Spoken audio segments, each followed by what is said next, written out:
The war is over. The treaties are signed. The bodies are buried. You've just been conquered by the greatest empire on the planet. And whether you're a Gaul or a Carthaginian, whether your homeland is in the east or the west, life as you know it will never be the same again. Rome is coming to town.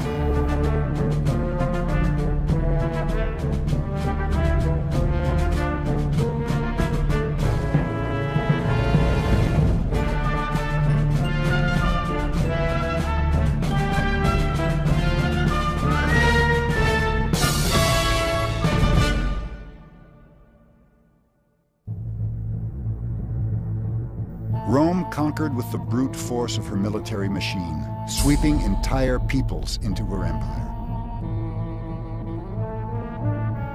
At its height, the empire ruled 50 million people.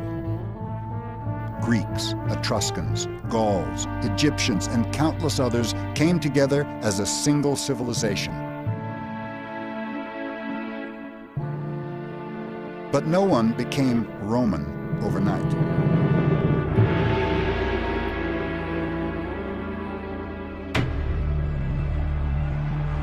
Rome had to conquer the hearts and minds of her people, just as powerfully as she won her vast territories.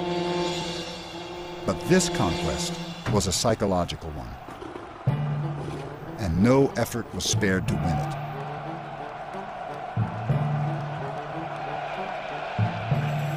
it. In a single year, 80 AD, the Emperor Titus staged the slaughter of 9,000 wild animals. Countless lions, tigers, elephants, and giraffes traveled fantastic distances to die before frenzied audiences. In a single celebration, the Emperor Trajan presented 10,000 gladiators, slaves and criminals doomed to savage combat for the amusement of Romans. The games were a kind of violent propaganda, cruel displays full of drama and excitement. The games were considered successful the more brutal they were. So a man losing his eyes, or a man losing his tongue, or a woman losing her eyes or her tongue or her fingers or her toes or whatever, that brought the people in the stands to their feet. The public became addicted to the games, and some ancient thinkers worried about the influence of so much violence on the viewer. There is nothing more harmful to one's character. When I return from the arena, I am greedier, more aggressive, and more addicted to pleasurable sensations. I am more cruel and inhumane.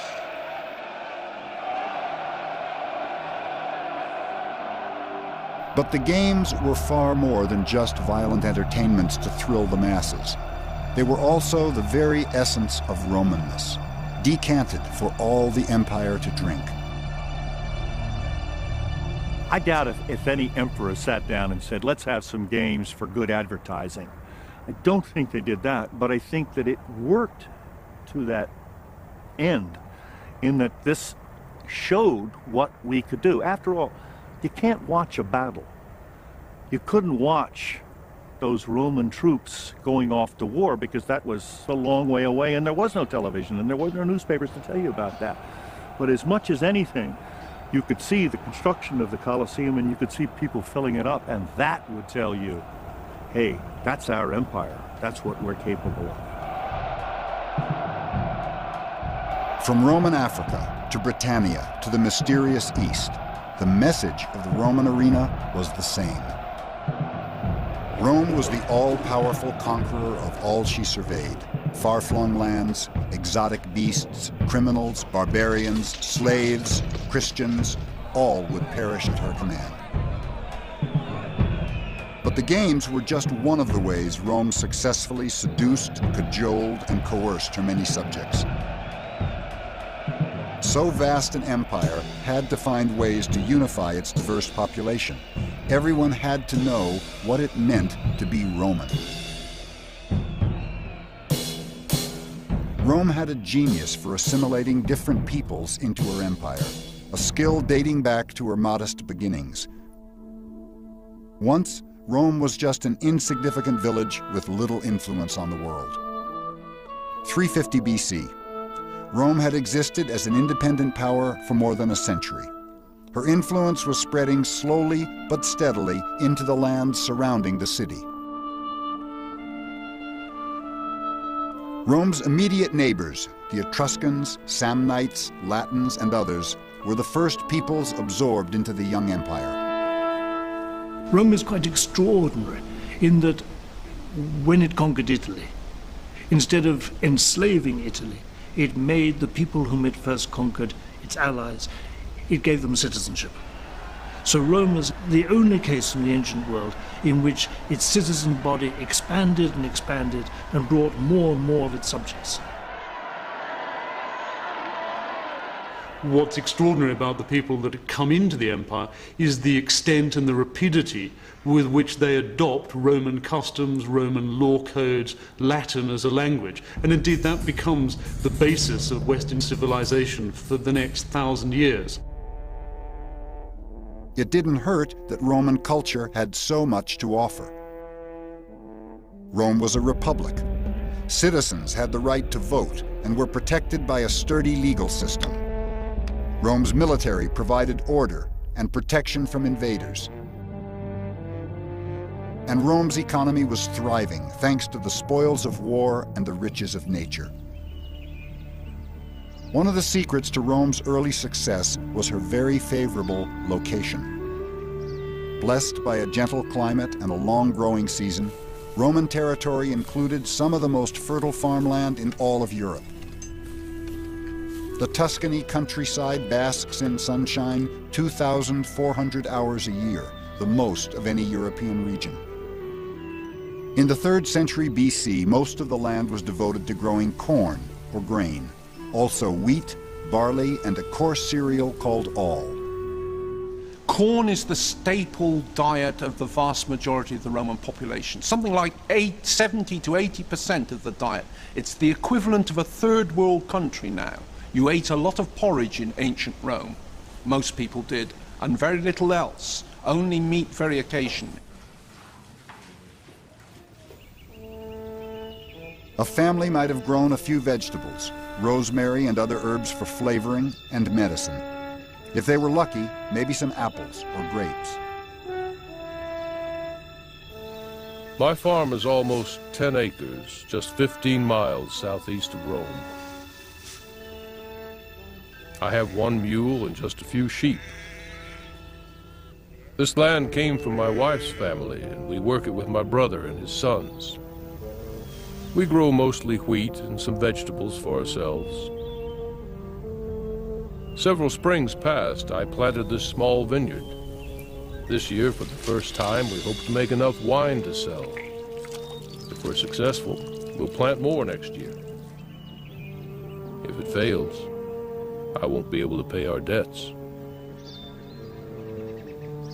At first, Rome was simply a collection of small family farms. But before long, the empire expanded well beyond the limits of a modest city-state and entered the world stage.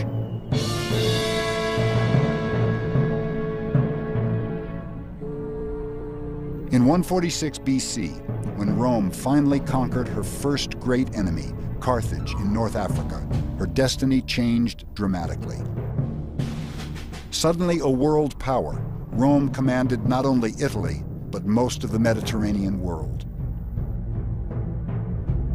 By 140 BC, Rome was still a democratic republic, but now she was also undeniably an empire, controlling more than 250,000 square miles. More than 4 million people lived under Roman rule. The great wars of expansion brought a tidal wave of riches back to Rome, a flood of instant wealth that acted like gasoline on the flames of a young economy. Spoils of war included art, jewelry, gold, and other finery, along with a different kind of commodity, slaves. Now that Rome was a world power, the rules of the game changed dramatically. Conquered peoples were no longer guaranteed citizenship or any benefits of empire. Now, if you lost the war, you were probably taken captive. If you were conquered by a Roman general and you weren't killed, you would be a slave. And it didn't matter if you were a blonde, blue-eyed German, or a dark-eyed Macedonian, or a dark-skinned, dark-eyed Ethiopian. That wasn't the point. The point was you had been conquered. You were inferior because you had been conquered by the superior Romans. About 250,000 soldiers were captured in the wars against Carthage, and countless more slaves came from other battle zones. 150,000 Greeks, 100,000 Gauls, tens of thousands of Germans, Spaniards, Syrians, Thracians, and Jews all became Roman against their will. At its peak, the empire's largest slave market on the Greek island of Delos is said to have sold 10,000 slaves a day. In Rome's farm economy, this flood of slaves had a huge impact. While peasant soldiers were away fighting wars, their land was often bought or stolen by aristocrats who farmed it with slave labor. I have traveled many weeks to come home, only to find disaster. My farm has been taken over by a rich man. His slaves are harvesting my fields. There are many like me whose farms went to ruin while we fought, and now others have taken over our land. We have no place to go but the city, as beggars. I never thought I would come to this. I was Rome's loyal soldier for 14 years. Now I am thrown away. The peasants were being driven off. So you get a consistent peasant displacement and the growth of large estates.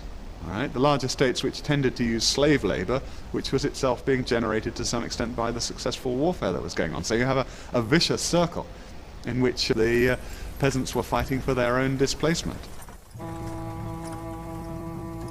Until the mid-2nd century BC, the countryside was dotted with countless small family farms. But now, land was being consolidated into larger and larger estates.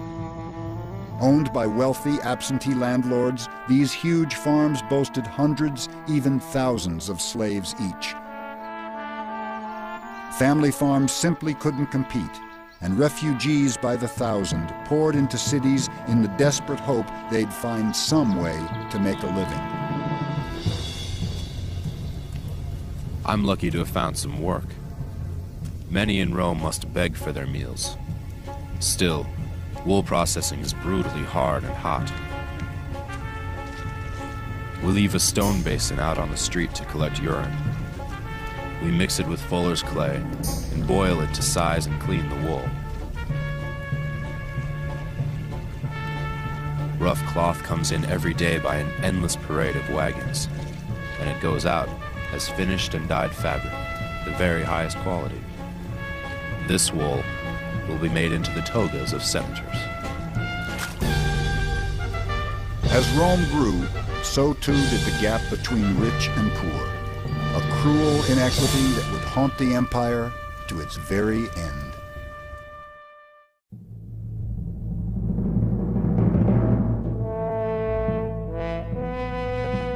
By the late 2nd century BC, so many of Rome's poor had been displaced from rural areas that cities and towns were overrun. Incredibly, the city of Rome ballooned to nearly 1 million souls. A city this size was unheard of in ancient times. Europe wouldn't again see a city as large as ancient Rome until the Industrial Revolution. What I think you'd notice, when you approached the city, you'd go through streets crowded on both sides with tombs. You'd smell bodies burning. It'd be like an American roast on a Saturday evening, except it'd be humans burning. Contrast between rich and poor would be quite striking. Rome appears like every city in the Roman Empire, except it's bigger, grander, more luxurious.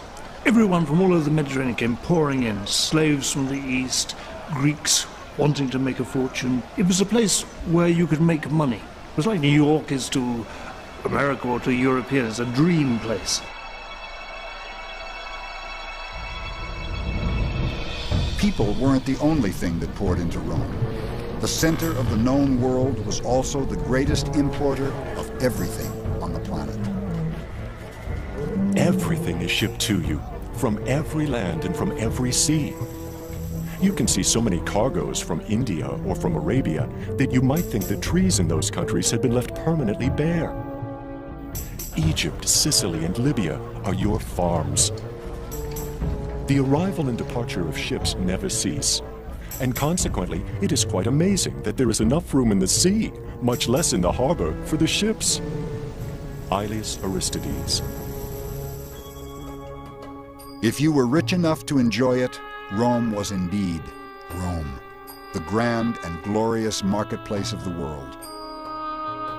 Cargo unloaded in the port was spectacular in both volume and quality. Marble, papyrus, jewels, gold, spices, silk, ivory, fur, and linen arrived by the shipload.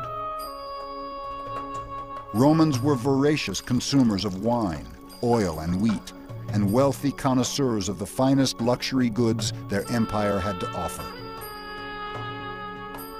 The only way in which we could have a city like Rome, a city of 1 million people perhaps, the only way that could exist in the ancient world is if the goods from this huge empire flood into it to help it survive. In a very basic way, you cannot feed a population of 1 million on the local hinterland of a city. That's one of the first ways in which provinces are exploited. Fantastic amounts of grain now came from North Africa, Sicily, and Sardinia. The city of Rome alone devoured 400,000 tons each year, almost a quarter of which was now given away to the poor.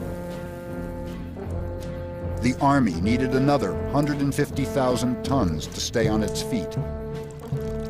Rome also imported spices and perfume from the east, olive oil and fish sauce from Spain, pottery from Gaul. Rome's appetites were insatiable, and yet her exports were meager by any standards.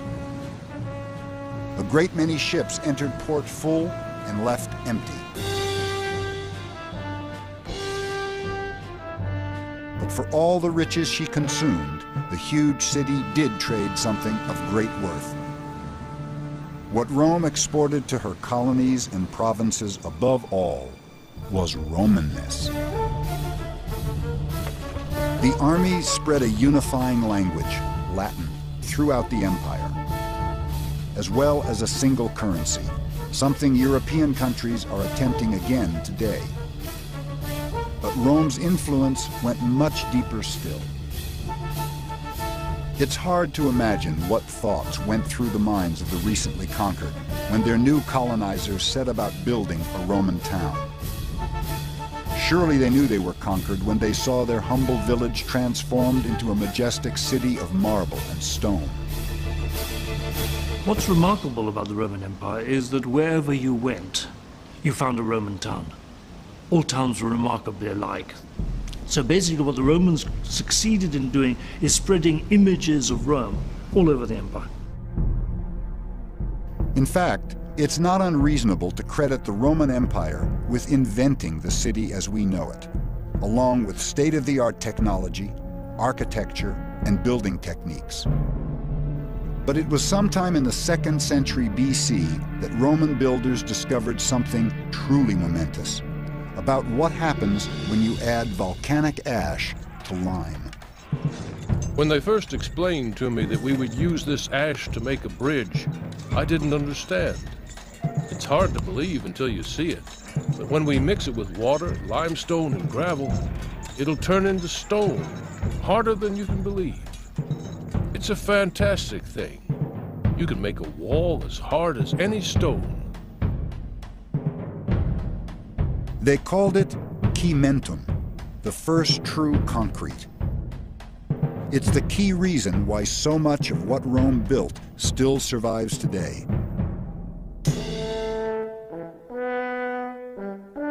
Romans built cities in a very particular, very orderly fashion, usually laying out the streets in a grid. The Roman city was so consistent, you could say they built the same city over and over, more than 1,000 times, more than 600 times in Africa alone. Many modern cities, including London, Paris, and Bonn, were actually built directly on top of their Roman foundations. And Roman architecture is still the image of power and order throughout the Western world today. Curiously, the one Roman city that has no grid, but narrow, windy streets with twists and turns, is Rome herself. The reason? It grew up organically, over centuries, unlike most Roman outposts, which were planned cities. But Rome did serve as a model in many other ways. The perfect city, Romans believed, always had the same key elements: temples, theaters, baths, roads, and outdoor public spaces. Of course, you needed a marketplace, and most certainly a brothel. A traditional sign, such as this one in the African city of Bulla Regia, pointed the way for visitors. Almost without fail, in a city of importance, there was at least one amphitheater. Still the most recognized symbol of the empire, the famous Colosseum in Rome was the model for hundreds of amphitheaters throughout the provinces. The Egyptians left tombs behind, pyramids. We think of that immediately. We think of Greek temples. But the Romans, I think the most famous things that they left behind probably were the stadiums. The Colosseum, the Circus Maximus, and also other stadiums around the empire. And that's what we have as our cathedrals today. And any city that wants to really call itself a city now doesn't build a skyscraper, and doesn't build a place of worship, builds a stadium. In that sense, we're more connected with the Romans than I think in any other. There was a good reason arenas were so monumentally important, for here was the true heart and soul of empire. It's a very good way to look at the games as a reflection of the ideals of empire. The gladiators are there to display their courage, their bravery in front of the crowds. Beast hunts. What kind of person is able to bring a hippopotamus from Africa and put it on display in Rome? What kind of person is able to take lions from one part of the empire and put them on in another? The emperor not only controls people, but he controls all of nature.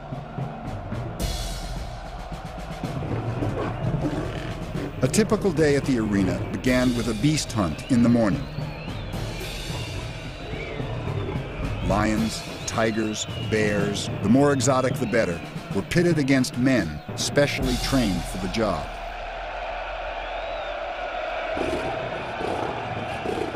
Hundreds of animals at a time would die before roaring crowds, despite a few faint voices of dissent.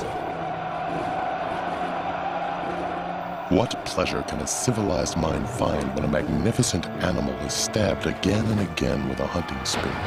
Cicero. At midday, criminals were put to death. Crucifixion and burning at the stake were common punishments, but crowds seemed to prefer the sentence of damnatio ad bestias, condemned to the beasts. Terrified animals attacked prisoners chained to posts or bound up with fresh meat.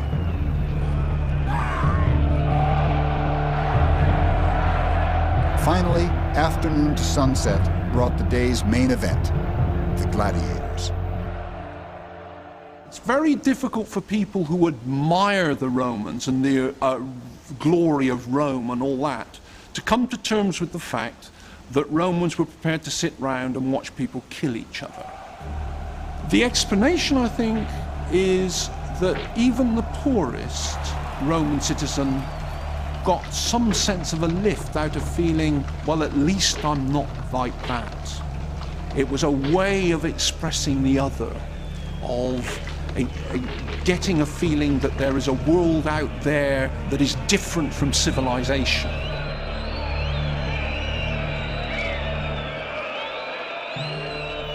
Most gladiators were criminals, slaves, or prisoners of war, specially trained to fight in the arena. If they fought bravely and kept winning, they even stood a small chance of gaining their freedom.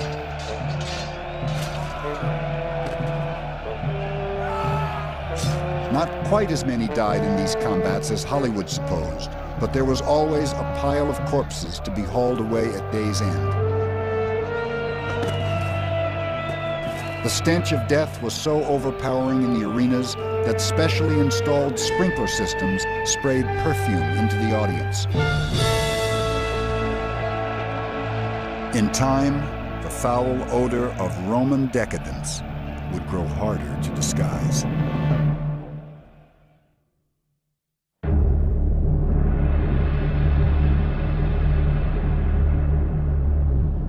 Lands that were once Roman are today divided among more than 40 nations. From the Atlantic to the Euphrates, from the Sahara to Scotland, more than 2 million square miles.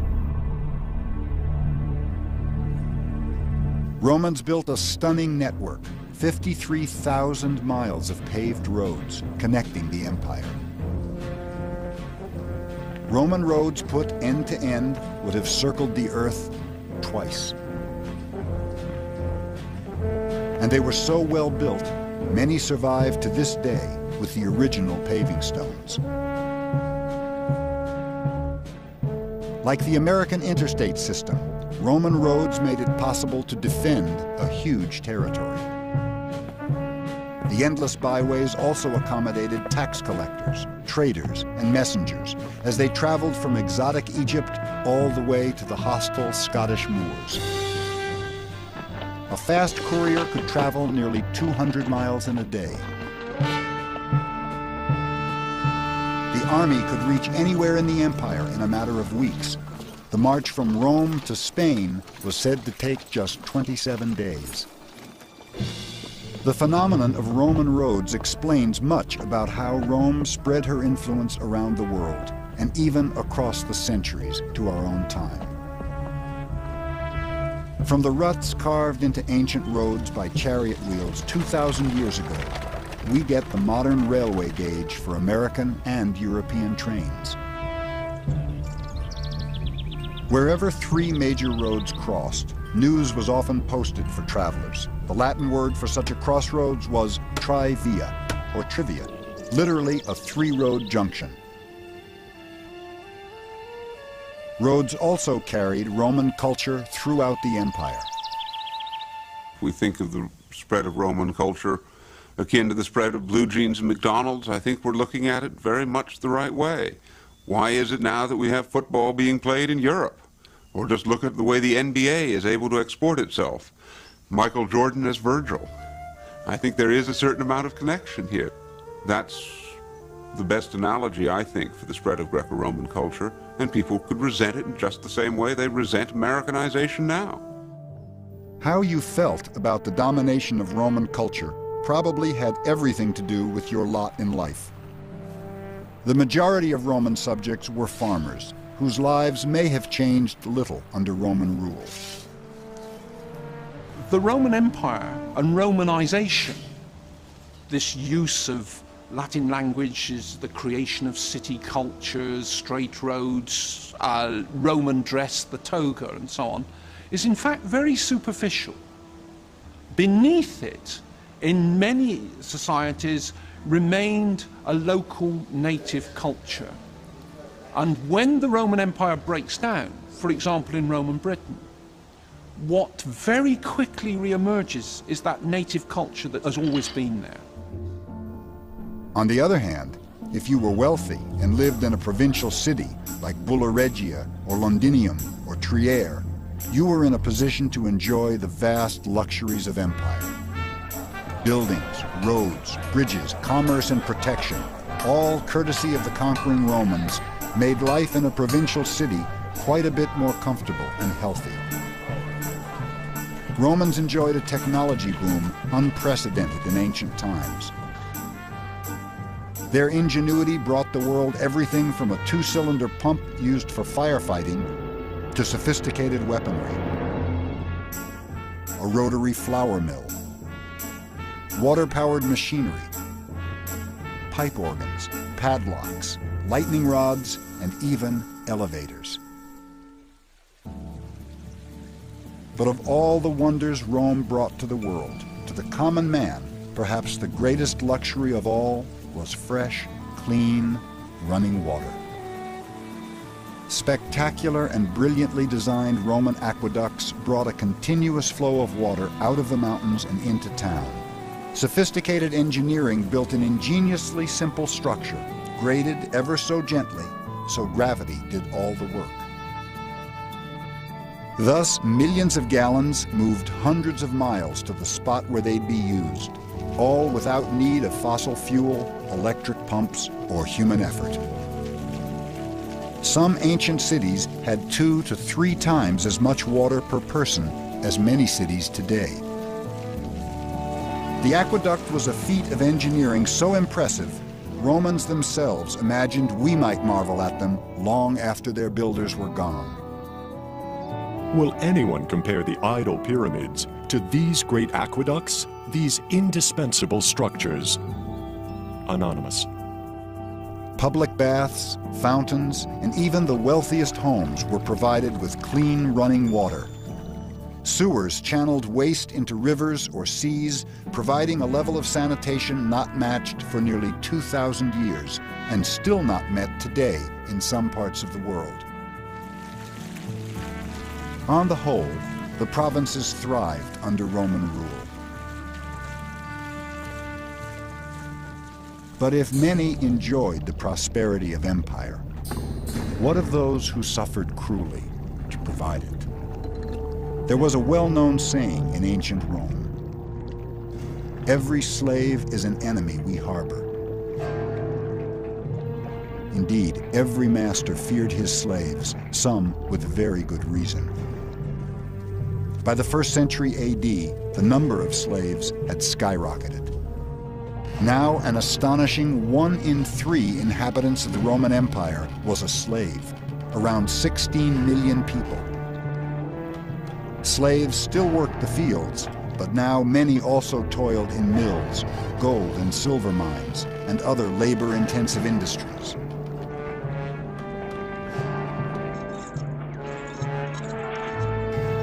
The slaves in the mines thronged, all in chains, all kept at their work continuously day and night. No one could look upon the squalor of these wretches without feeling compassion for their plight.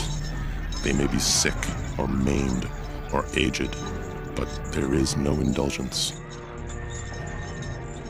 All alike are kept at their labor by the lash until they die in their torments. And death is welcomed as a thing more desirable than life. Diodorus Siculus. In the cities, the lot of a slave was often better. Some were well-educated tradesmen or doctors. A select few even had positions of power and influence. But the vast majority of slaves were laborers, bred and treated like farm animals. There are those who will say, well, it wasn't so bad to be a slave. Look at slaves, educated slaves, who were treated very well by their owners. Cicero treats certain slaves as friends. Wet nurses were often very much favored by the children that they nursed, and so on. But that, I think, is a pernicious way of looking at slavery and excusing it. The reality for the vast majority of the slaves in the Roman world was that life was nasty and short and brutish. Though some escaped and a few managed to buy their freedom, most slaves had no real hope of liberty. For them, there was only one option left: organized rebellion.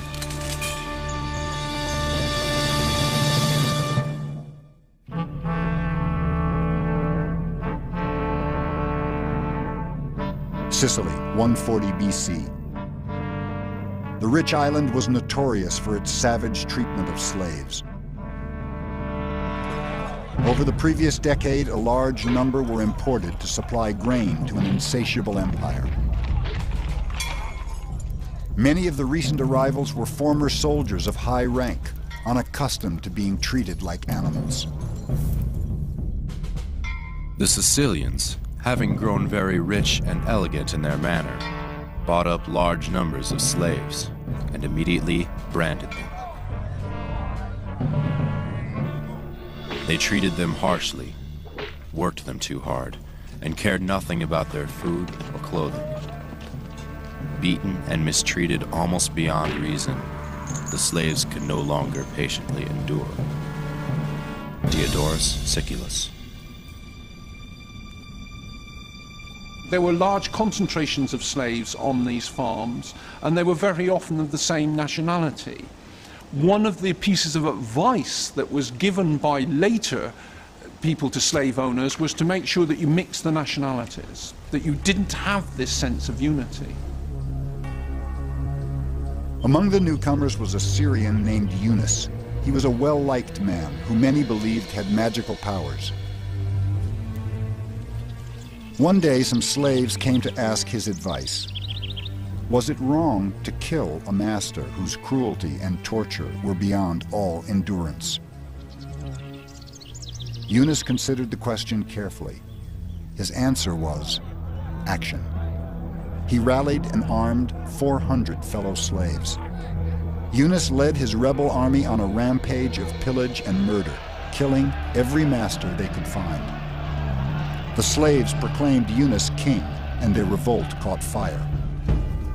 Armed with axes, meat hooks, hatchets, clubs, whatever they could find, including kitchen utensils, the slave army soon exploded into a force 70,000 strong. As word spread, uprisings broke out all over the empire, even in Rome. Smaller revolts were put down quickly, but in Sicily, Yunus's troops often outnumbered the Roman soldiers they fought. For 7 bloody years, the war raged on. When Rome finally sent enough forces to quell the rebellion, the legions massacred 20,000 slaves. They were crucified, hung in chains, or hurled from the city walls. To the very end, Yunus fought on, but Roman legions captured the beloved slave king. His gruesome fate was to die in prison, his body eaten away slowly by lice. It was the first true slave revolt against Rome, but it wouldn't be the last. The gap between rich and poor had become a gaping chasm.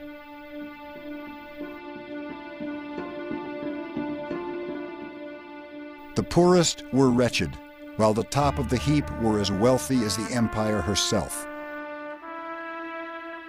And the Roman Empire was rich. While the empire grew, there was good reason for Rome's fantastic wealth. With each new conquest, the spoils of the world flooded into Rome. It was an unbeatable formula. Constant victory in war brought a steady flow of gold, riches, and slaves. As long as Rome won rich new territories, she would continue to flourish. In the 1st century AD, the empire's population was around 50 million people and still growing. With little central planning and scant mass production, the empire managed not only to feed its huge army, but also its poor. About half of all people living in cities depended on the government's grain dole, something the poor had come to think of as a right, along with games in the arena. You hear the expression bread and circuses, and really it's bread and games, food and games. It was the government giving people what they wanted to keep them happy. The same way that we have tax deductions, and we have holidays, and we have other things to keep our citizens happy, so did the Romans provide this kind of fun and games poor people. And ultimately, if anything, it was part of what drew down the empire. Eventually in Rome, you had 170 days of games. That's really 170 holidays. That's half the year, figured out.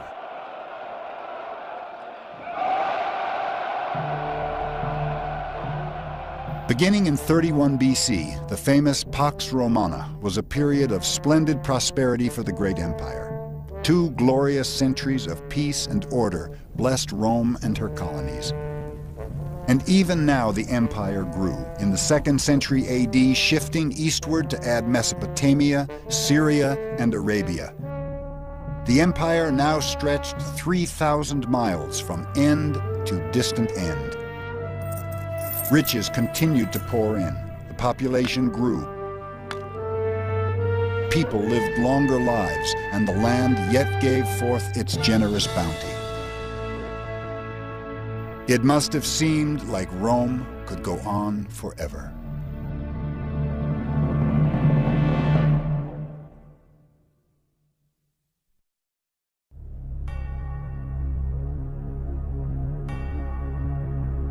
Prosperity is a quality difficult to measure. And even harder to pinpoint is the moment prosperity begins to fade. Did anyone, farmer, soldier, slave, or craftsman, mark the day the Roman Empire ceased to rise? Though far bigger than any other ancient city, Rome never grew much larger than 1 million people. After 106 AD, the empire too ceased to expand. On one front, growth was halted by the Atlantic Ocean. In Africa, it was the Sahara Desert, a place Romans said had not a drop of water anywhere in ground or sky. To the north, climate set the boundary. Expansion went well into present-day Germany, but Romans never ventured far from land where they could grow olives and grapes. They went beyond the world of the olive and the vine into northern Europe, beyond the Black Sea, and they thought this was a very strange world indeed, because they crossed these sort of vegetable boundaries, if you like, into a world that was full of beer drinkers, in which people cooked with butter rather than olive oil. Vita vinum est. Life is wine. And that was true for most Romans. Life was wine. So the final push took them eastward. The last great conquest was Dacia, a rich empire in modern-day Romania. The Emperor Trajan's great victory there in 106 AD brought spectacular spoils back to Rome. Tens of thousands of slaves, 182 tons of gold, 165,000 tons of silver. Treasure enough to transform the city of Rome. Grand new monuments, including the spectacular Trajan's Column, depicting every phase of the Dacian Wars. Treasure enough to stage the last great victory celebration, 35 days of non-stop games and partying. This great haul of spoils was spectacular and awe-inspiring, but it was also the last. Never again would splendor on this scale rain down on the empire. It was a grand and glorious time, a time of excess and celebration.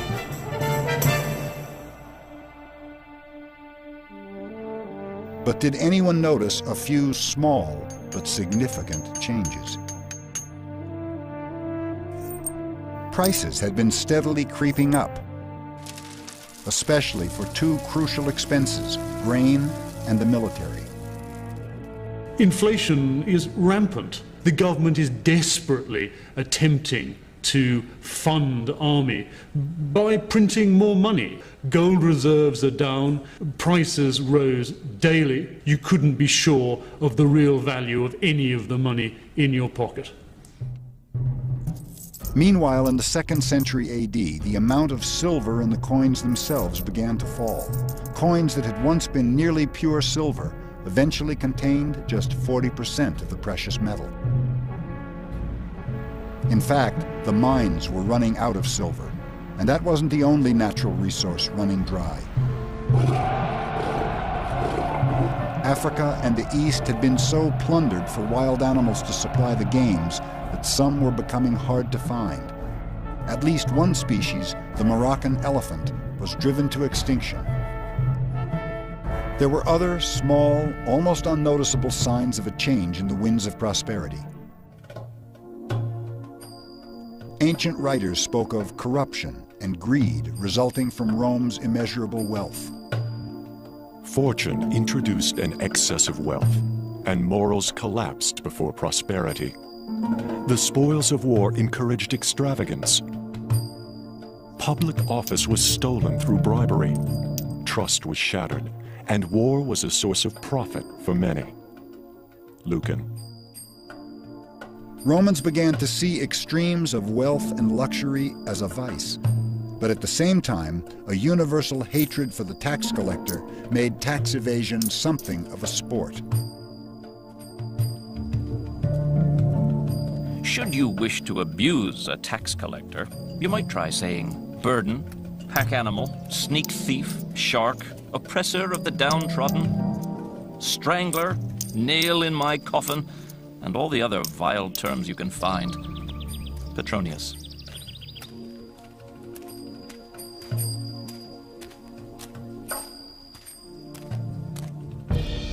Still, hatred for the taxman didn't keep taxes from rising.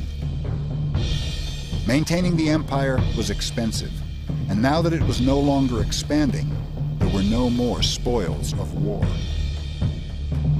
Defense had become Rome's largest single expense. The Emperor Marcus Aurelius tried to solve the problem as Romans always had, by going to war. In 162 AD, he invaded the Parthian Empire in the east. It was the end of the Pax Romana, and it was a war the overextended and out-of-practice legions were destined to lose.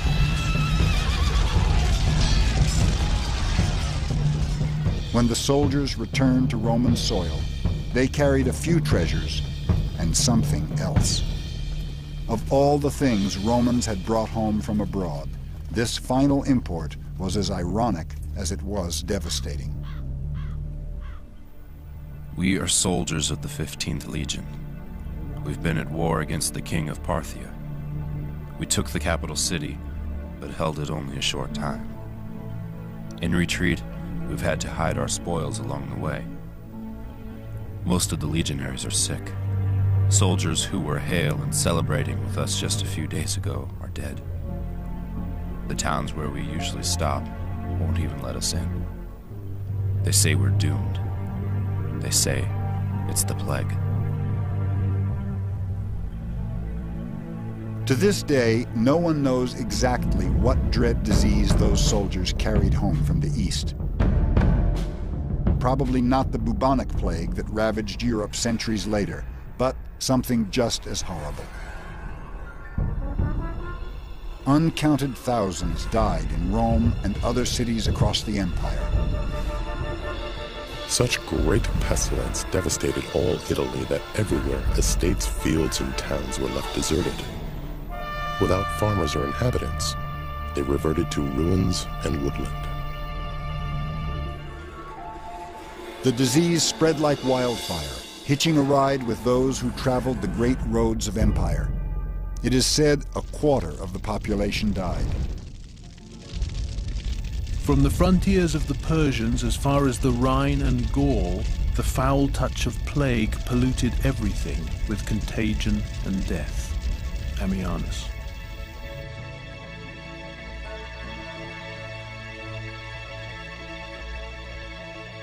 At the same time, far to the north, Rome faced a different threat.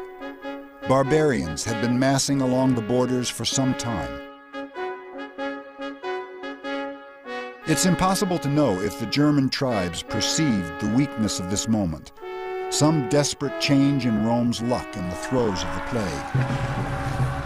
What we do know is they chose this moment to attack. For the first time in 200 years, a foreign army crossed a boundary, the Danube River, and invaded the Roman Empire. The Roman legions chased them back, but it was only a taste of what was to come. Rome was now, and forever after, looking over her shoulder. Did anyone actually notice the bloom was off the rose? It's more likely the moment quietly came and went. The empire was by no means at an end. Its fortunes would ebb and flow for centuries yet. But the greatest empire the world had ever known was now slipping through Rome's grasp. Whatever you choose to call it, arrogance, greed, corruption, cynicism, or simple bad luck, whatever it was, one day the slow decay of power and glory began. And the Roman Empire ceased its splendid rise.